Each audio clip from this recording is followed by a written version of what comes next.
Alrighty, I'm here to talk about something that I see a lot, especially at my local pet store, which is a Petco. Now, I know there's a lot of good and bad that goes with the Petco. The Petco that I go to, they're really nice. They take good care of their animals and whatnot. But one thing that I'm going to talk about today is about the Petco or PetSmart baby bettas. And I'm going to go ahead and say this is not a Petco baby betta. This is actually one of my betta fry that I have bred and everything. So this particular fish here did not come from Petco. It is one that I've bred. I do have a Petco baby betta. I bought a baby female. And I bought her because of the situation that she was in. There was an issue with their shipping, and it just went horribly wrong. And she was the only fish from their shipping that survived. And she was a baby betta. She was smaller than the one that I just showed you. And you can see she's grown to full adulthood. She's actually about to go into a breeding tank here in a few, and unfortunately she has brilliant colored fins, but she has a really dark body, and I've just come to accept that that's her colorations. That's her beauty. She does have a lot of personality. But we're going to talk about buying baby bettas in particular.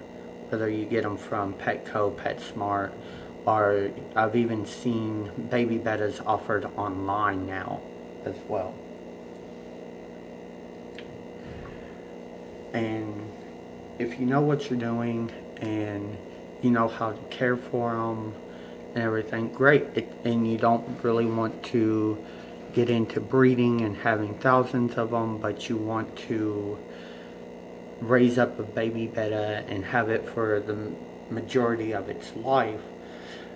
You know, I understand that, but you do have to understand what you're getting into, and this is a big thing that these pet stores are not addressing, especially when people are buying these fish. These baby bettas require very specific needs. They have to have a heater. Their water temperatures have to be between 75 to 85 degrees Fahrenheit.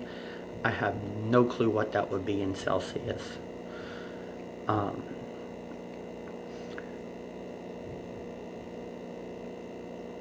Another thing is food. A lot of times these baby bettas still are not eating flake foods or pellet foods. They're too small for that. When I bought the female that I showed you, she was probably about the half the size of this one that I have here right now. I mean, you can see I believe it's a male, not 100%. When they're little like that, I have a very hard time telling male, female until they get almost fully mature. You know, but I had the hardest time getting her to eat. And then the shock of being shipped so young and stuff. My baby betta that I bought, she didn't eat for about the first 3, I think even 4 days, which for a baby fish, that can be life-threatening. You know, they can die of starvation from that. And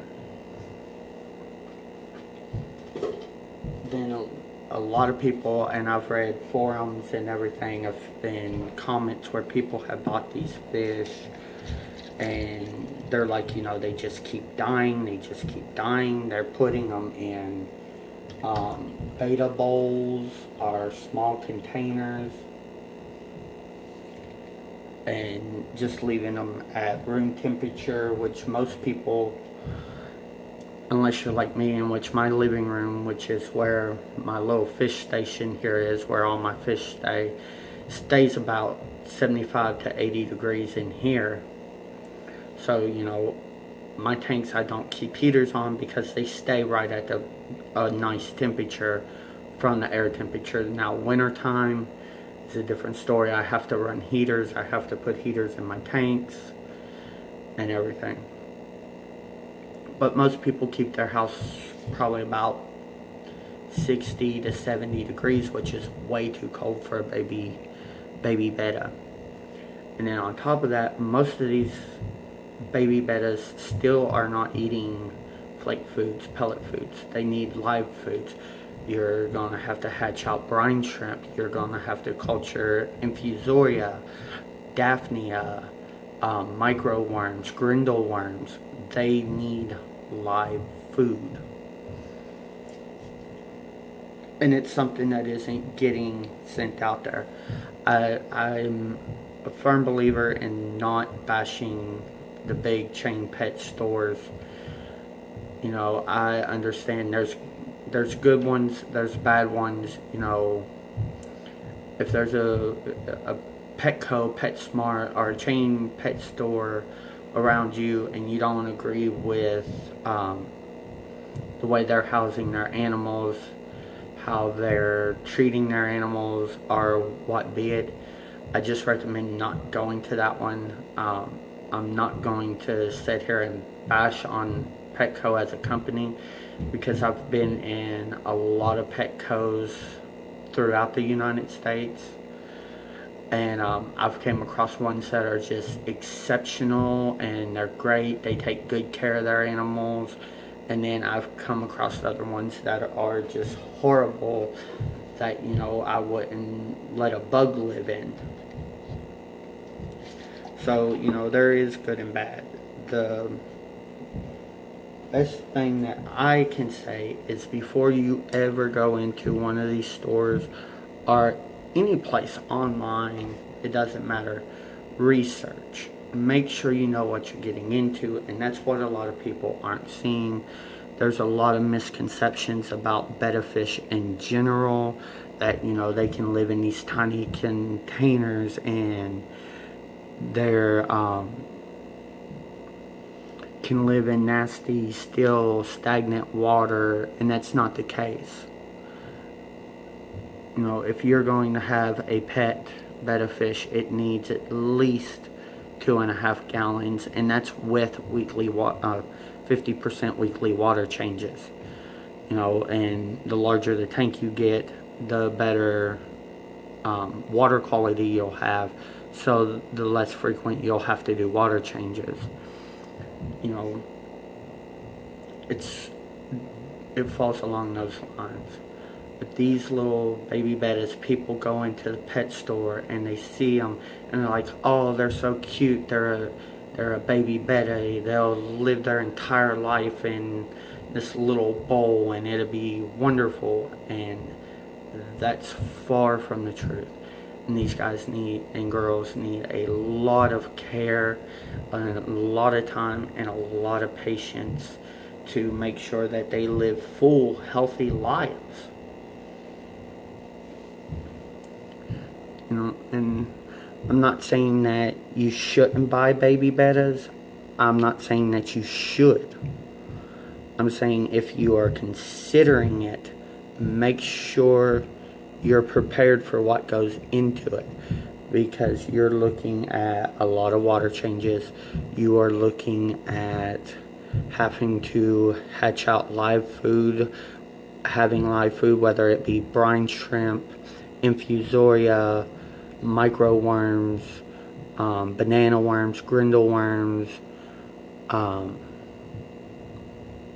vinegar eels. Even sometimes I've seen baby bettas in Petco that are so small that they almost look like they're just born.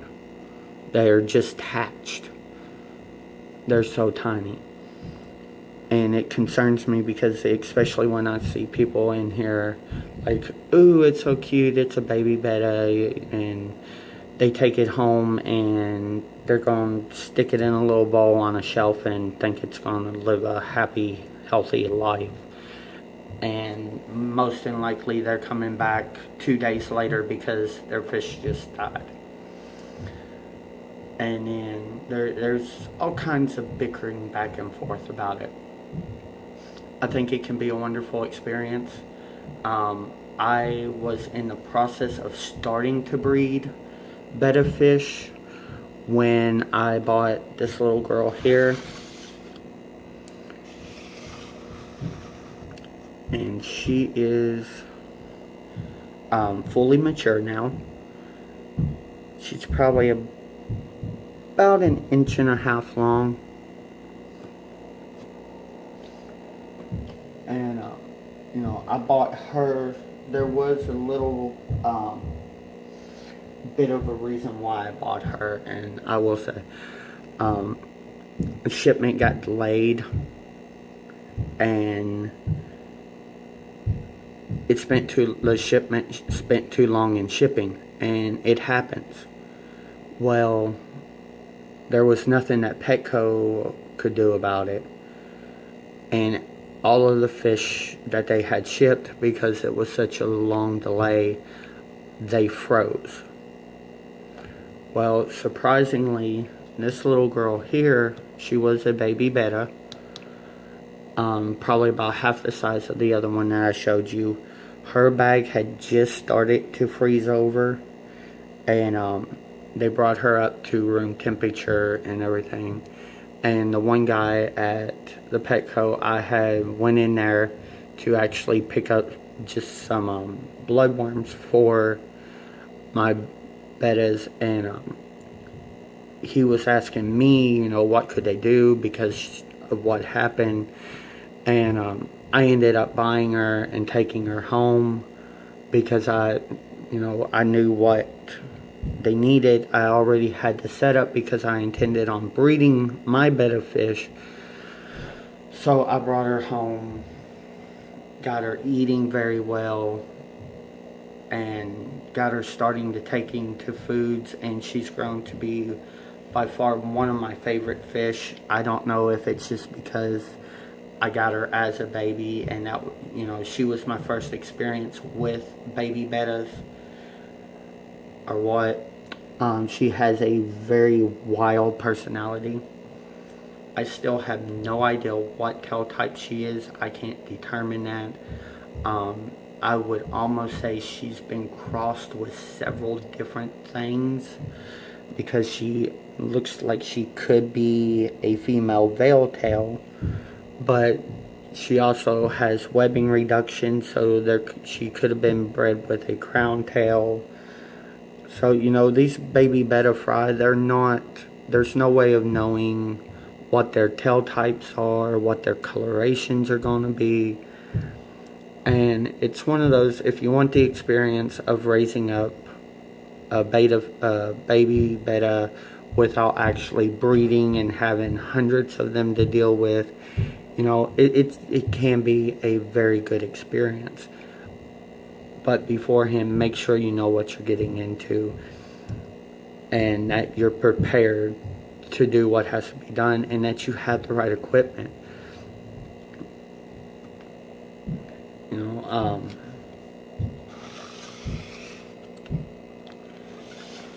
Betta fish in general are not strong swimmers.